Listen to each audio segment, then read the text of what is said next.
This 15-foot-high patch of green felt, strung with tubes of 4-inch plastic piping, hanging on a wall inside a little courtyard at a Nanaimo high school, is the beginning of a project that could eventually provide fresh greens for the school lunch program. So there's a lot of interesting challenges, but the whole idea is it's one big living scientific experiment. It's a sustainable food production system called Aquaponics, and the idea came from a Wellington Secondary school student. An aquaponic gardening system uses fish to basically create waste, which they naturally do, and the water is then fed through a filtration system that basically turns the ammonia, which is the greatest waste that fish produce, into nitrites, then nitrates, using bacteria.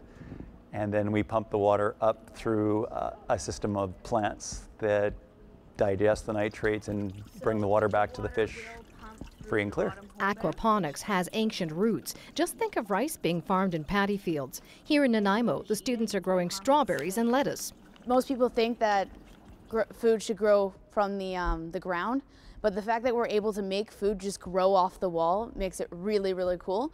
Also, one of the biggest things is that because we're coming up to close to 9 billion people in the foreseeable future, there's not going to be ground space. We're not going to be able to grow on the ground. We're going to have to grow vertically. The Green Growing Wall is a Studio Schools project that allows students to learn through directed discovery and applied studies. I can kind of make connections about what I learn in biology and what I learn out here, and you know, I'm learning new things every day that I wouldn't have learned in a regular classroom. It's pretty much teaching students throughout the school. So we have a big science project in the aquaponics project. We had to get funding, so my marketing classes went after grants. The first wall was built about a year ago, and the students have faced a number of challenges. Last year, what happened was we put the fish in here and there was a rock with paint on it and all of our goldfish died.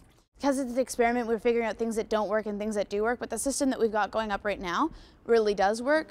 They are ready to expand the project and incorporate a number of advancements, including using solar or wind power for the pumps. Well, the goal is to actually test. We have 7 wall surfaces here that we want to use, and we're going to test different systems out to vertically garden. Our typical wall is about 15 feet high and 6 feet wide, our section. So we're going to try different systems each time we go along, and the students help design them and build them. The goal is to have a sustainable vertical garden, to have the walls just covered in fruits and plants. Also to have kids be able to come in here and just pick off the wall. We're also trying to get as much growing food in this whole area just so we can put stuff for our food program.